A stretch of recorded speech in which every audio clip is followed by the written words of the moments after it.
اسی طرح سامعین ہم اہل سنت والجماعت احناف جو امام کے پیچھے سورۃ فاتحہ نہیں پڑھتے، امام کے پیچھے سورۃ فاتحہ نہیں پڑھتے اور خاموش رہتے ہیں، تو اس پر مزید دلائل بھی دیکھ لیجئے۔ یہ آپ کے سامنے تفسیر ابن کثیر ہے اور اس کے اندر وہی آیت سورۃ اعراف کی کہ وَإِذَا قُرِئَ الْقُرْآنُ فَاسْتَمِعُوا لَهُ وَأَنصِتُوا لَعَلَّكُمْ تُرْحَمُونَ، یہ جو آیت ہے، اس آیت کی تشریح میں، اس آیت کی تفسیر میں علامہ ابن کثیر رحمۃ اللہ علیہ یہ حدیث لائے ہیں حضرت ابو موسیٰ الاشعری رضی اللہ تعالیٰ عنہ کی مسلم شریف سے، کہ حضرت ابو موسیٰ الاشعری رضی اللہ تعالیٰ عنہ فرماتے ہیں کہ قال رسول اللہ صلی اللہ علیہ وآلہ وسلم انما جعل الامام لیؤتم به فاذا كبر فكبروا واذا قرأ فانصتوا، کہ نبی علیہ السلام نے فرمایا کہ امام اس لیے مقرر کیا جاتا ہے کہ اس کی اقتداء کی جائے، بس جب وہ تکبیر کہے تو تم بھی تکبیر کہو اور جب وہ قرات کرے تو تم خاموش ہو جاؤ۔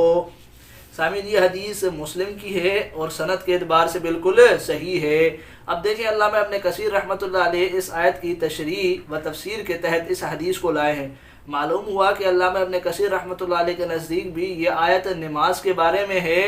اس آیت کا تعلق نماز سے ہے۔ پھر جب علامہ ابن کثیر رحمۃ اللہ علیہ اس حدیث کو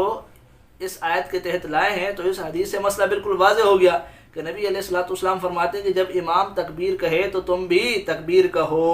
یہ پہلی تکبیر ہے سامعین۔ وَإِذَا قَرَأَ، اور جب امام قرآن پڑھے، قرات کرے، امام قرات کرے، قرآن پڑھے، تو پہلی تکبیر کے بعد امام قرآن کہاں سے پڑھتا ہے؟ ظاہر ہے پہلی تکبیر کے بعد امام قرآن فاتحہ سے پڑھتا ہے، تو نبی علیہ السلام نے کیا فرمایا کہ فَأَنصِتُوا، تم خاموش ہو جاؤ، تم خاموش ہو جاؤ۔